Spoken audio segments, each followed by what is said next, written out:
Hello friends. तर उत्क्रांती coaching क्लासेसमध्ये तुमच्या सगळ्यांचं मनापासून स्वागत आहे. आज आपण पाहणार आहोत की MPSCचा जो डिस्क्रिप्टिव्ह पॅटर्न आहे, वर्णनात्मक पद्धतीने जी परीक्षा घेतली जाणार आहे राज्यसेवेची 2025साठीची, त्यामध्ये किती पेपर असतील, कोणत्या टप्प्यांमध्ये परीक्षा होणार आहे, आणि आपल्याला एकेका सब्जेक्टला कसं अप्रोच करायला लागेल, किंवा तो पेपर किती मार्कांचा असेल, किती प्रश्न असतील त्यामध्ये, हे सगळं आपण आज जाणून घ्यायचा प्रयत्न करणार आहोत. तर आजच्या या लेक्चरला सुरुवात करूया.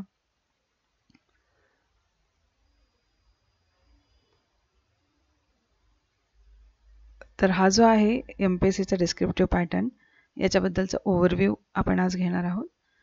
जसं की तुमच्यापैकी बऱ्याच लोकांना आधीपासूनच माहीत असेल की पॅटर्न चेंज झाला म्हणजे नेमकं काय झालं. तर आधी जे MCQ बेस्ड एक्झाम होती, जी ऑब्जेक्टिव्ह एक्झाम होती, ती आता सब्जेक्टिव्ह एक्झाम होणार आहे.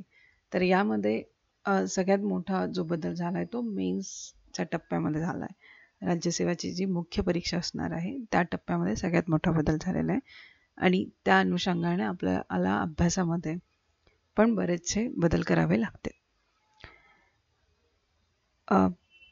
तर आपण जसं आपल्याला सगळ्यांना माहीत आहे, जसे स्टेजेस ऑफ एक्झामिनेशन, परीक्षेचे जे टप्पे आहेत, हे 3 असणार आहेत. पहिला असेल प्रिलिम्स, ज्याला आपण पूर्वपरीक्षा असं म्हणतो.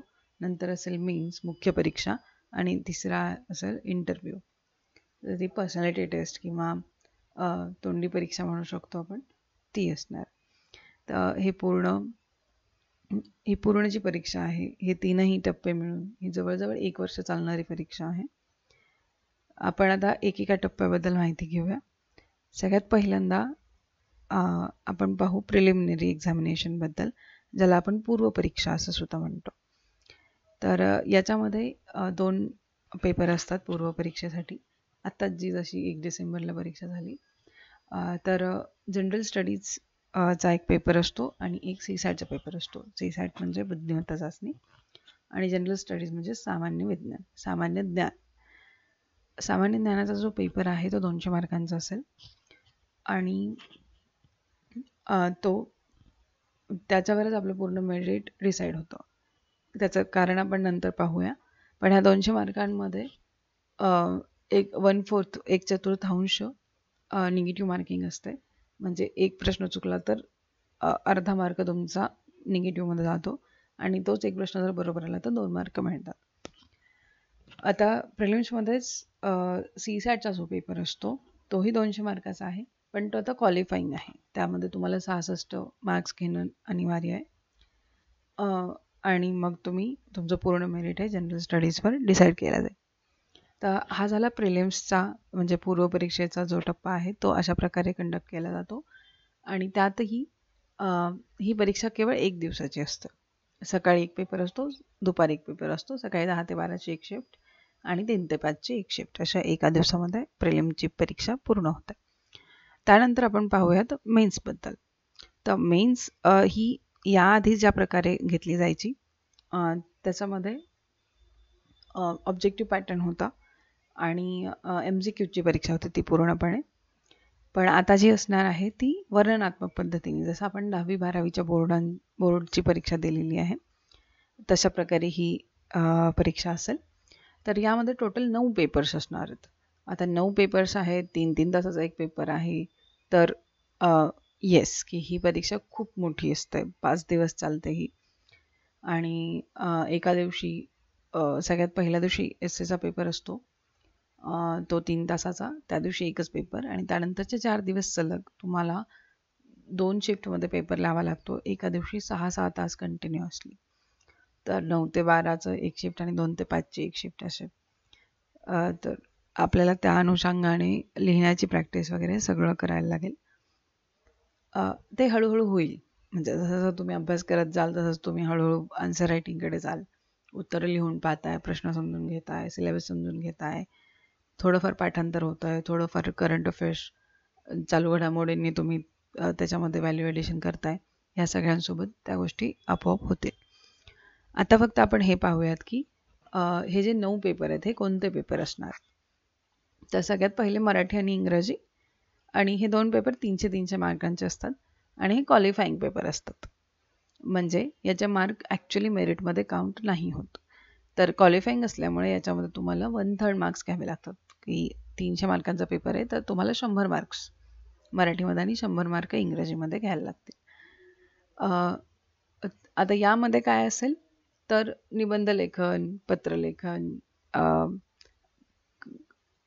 काय म्हणतात ट्रान्सलेशन, मराठीचं इंग्रजीमध्ये, इंग्रजीचं मराठीमध्ये, समानार्थी शब्द, विरुद्धार्थी शब्द, असं बऱ्यापैकी मला नक्की माहिती आहे की MPSCच्या विद्यार्थ्यांना हा पेपर सोपा जाईल, कारण ऑलरेडी तुम्ही मराठी आणि इंग्रजीचा अभ्यास करताच. तर हे 2 पेपर क्वालिफाईंग असतील, म्हणजे याचे मार्क्स काउंट नाही होणार फायनल मेरिटमध्ये. आता यानंतर आपण बघू जिथं मार्क्स काउंट होणार आहेत आपले ते. तर त्यात पहिला आहे एस्सेचा पेपर, तो 250 मार्कांचा असतो. आता ह्या 250 मार्कांची विभागणी 2 भागामध्ये होते, पार्ट ए आणि पार्ट बी. दोन्ही सेक्शन तुम्हाला दोन्हीमधला एक एक एस्से लिहायचा आहे, पण पार्ट ए मध्ये 4 विषय दिलेले असतात, पार्ट बी मध्ये पण 4 विषय दिलेले असतात. तर त्या 4 पैकी 1 आणि दुसऱ्या 4 पैकी 1 असे 2 निबंध तुम्हाला लिहावे लागतात, आणि प्रत्येक निबंध हा 125 मार्कांचा असतो. तर 125 + 125 250 मार्कांचा हा एस्सेचा पेपर. याच्यातही तुम्हाला 3 तास दिलेले असतात एस्सेच्या पेपरला, निबंधाच्या पेपरला. अजून एक गोष्ट, जेव्हा आपण MPSCचं म्हणतोय तर हे सगळे पेपर सगळे तुम्ही इंग्रजीचं सोडून तुम्ही मराठी किंवा इंग्रजी ह्या विषयांमध्ये लिहू शकता. दोन्ही एकसाथ नाही, अर्ध मराठी अर्ध इंग्रजी असं नाही चालणार. इंग्रजी किंवा मराठी दोन्हीपैकी एक. आता आपण पुढे जाऊ. पहिला जसा एस्सेचा पेपर झाला, त्यानंतर आहे पेपर नंबर 4. आता आपण टोटल पाहतोय ना, पहिले 2 मराठी इंग्रजी झाले, तिसरा झाला एस्सेचा, चौथा जो असेल जनरल स्टडीज 1, GS 1 आपण म्हणतो त्याला, सामान्य ज्ञान पेपर 1. तर हा 250 मार्कांचा पेपर असेल. यामध्ये 20 प्रश्न असतील, ज्यातले 10 प्रश्न हे 10 मार्कांचे आणि उरलेले 10 प्रश्न हे 15 मार्कांचे. अशा प्रकारे 250 मार्क होतात, आणि हे 20च्या 20 प्रश्न कंपल्सरी असतात, तुम्हाला अटेम्प्ट करावे लागतील. एक प्रश्न सोडला त्याचे 15 किंवा 10 मार्क गेले, सरळ सरळ असं गणित आहे. आता जनरल स्टडीज 1 मध्ये, सामान्य ज्ञान 1 या पेपरमध्ये 3 सब्जेक्ट्स जे आहेत ते प्रायमरीली येतात. पहिला आहे इतिहास, दुसरा आहे भूगोल आणि तिसरा आहे सोसायटी.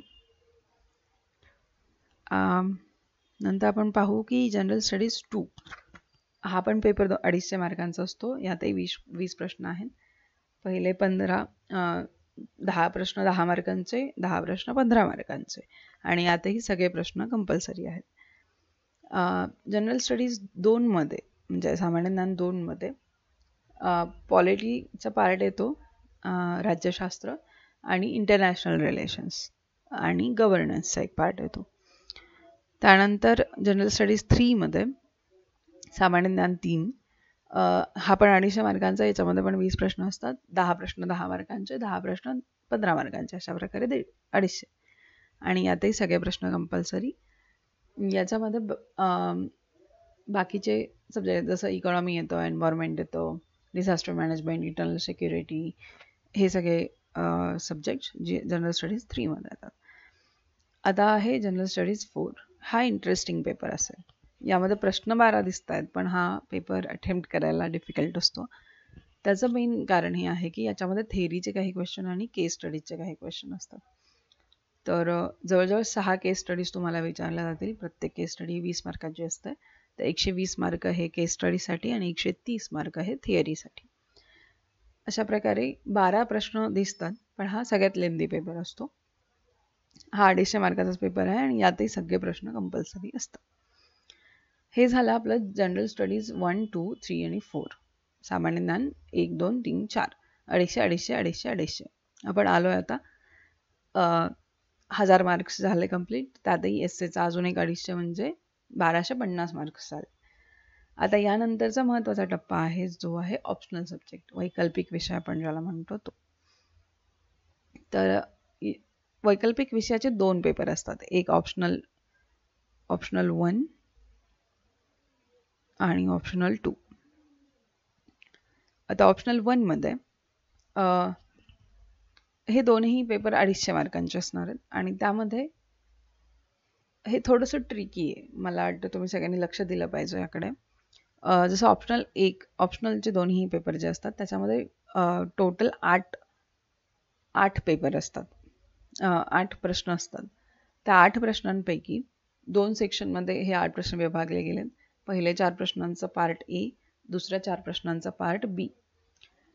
पार्ट ए मधला पहिला प्रश्न जो क्वेश्चन नंबर 1 आहे त्यातले ABCDE हे 5ही तुम्हाला टिपा लिहा असं असतं ते. तर हे 10 मार्कांचे असतात. ते कंपल्सरी आहे. सिमिलर वेनी जेव्हा आपण पार्ट बी मध्ये जातो त्यातला पहिला प्रश्न म्हणजे क्वेश्चन नंबर सगळ्यामध्ये टोटलमध्ये 5. याच्यातले पण ABCDE हे टिपा लिहा हे कंपल्सरी आहे.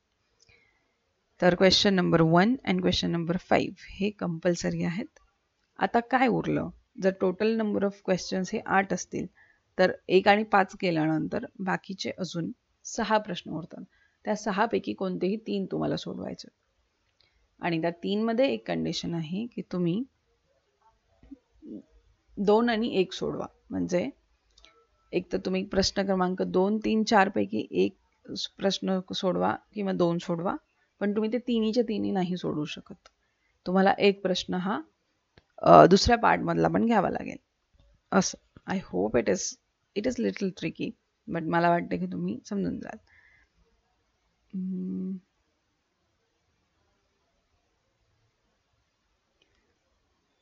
तर सिमिलर वेनी ऑप्शनलचा पेपर 2 पण आहे ज्याच्यामध्ये 250 मार्क्स मिळतात. 250 मार्कांचा हा पेपर आहे. त्यातही आपण पहिला आणि 5वा हा कंपल्सरी प्रश्न आहे आणि त्या व्यतिरिक्त तुम्हाला कोणतेही 3 प्रश्न सोडवायचे.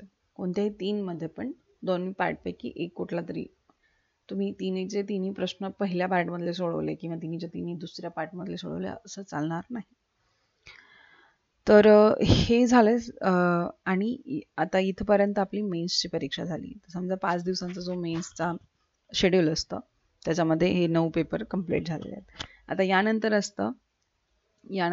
3 ते 4 महिन्यानंतर इंटरव्ह्यूचा जो टप्पा असतो त्यालाच आपण पर्सनॅलिटी टेस्ट असं पण म्हणतो. ती 275 मार्कांची असते आणि त्यामध्ये तुमचं नॉलेजपेक्षा पण तुमची पर्सनॅलिटी चेक केली जाते की तुम्ही कशा प्रकारे डिसिजन्स घेऊ शकता. वेगवेगळ्या सिच्युएशन्स तुम्हाला सांगितल्या जातात. त्यानंतर तुम्ही किती पटकन डिसिजन्स घेता किंवा तुमचा ॲनालिसिस कसा आहे, तुम्ही पॉझिटिव्ह निगेटिव्ह कसे पाहताय गोष्टींचे, असं सगळं त्यामध्ये विचारलं जातं. तर तो टप्पा एकदम मेन्सच्या परीक्षेनंतर त्याची तयारी केली जाते. पण आपण जेव्हा अभ्यास करतो आपल्या स्वतःमध्ये आपल्या विचारांमध्ये वगैरे जे काही बदल होत जातात ओव्हरऑल प्रोसेसमध्ये जेव्हा तुम्ही अभ्यास करता त्या प्रोसेसमध्ये त्याचंच एक रिफ्लेक्शन म्हणजे पर्सनॅलिटी टेस्ट आहे. तर आता अशा प्रकारे ही जी पूर्ण राज्यसेवेची परीक्षा असणार आहे ही 2025 मार्कांची असणार आहे. कारण प्रिलिम्स ही पूर्णपणे क्वालिफाईंग आहे. प्रिलिम्स क्वालिफाय झाल्यानंतर तुम्ही मेन्सला येता. मेन्समध्ये हे 9 पेपर लिहिल्यानंतर आणि त्याचा 1750 मार्कांपैकी कट ऑफ क्लिअर केल्यानंतर तुम्ही पर्सनॅलिटी टेस्टला जाता आणि ते 1750 मेन्सचे आणि 275 इंटरव्ह्यूचे असे 2025 मार्क्स जे आहेत याच्यापैकी मेरिट लागतं आणि तुमचं सिलेक्शन होईल. तर आय होप तुम्हाला हा व्हिडिओ आवडला असेल आणि तुमच्यासाठी हा महत्त्वाचा देखील असेल. कारण बऱ्याच लोकांना आपल्यापैकी बऱ्याच विद्यार्थ्यांना याबद्दल माहिती नव्हती आत्तापर्यंत. तुम्हाला आवडला असेल, तुमच्या अजून काही क्वेरीज असतील, अजून काही प्रश्न असतील जे तुम्हाला विचारायचे आहेत तर प्लीज कमेंट बॉक्समध्ये कमेंट करा आणि लाईक करा, शेअर करा, चॅनलला सबस्क्राईब करा, तुमच्या मित्रमैत्रिणींना पाठवा आणि अभ्यास करत राहा. थँक्यू.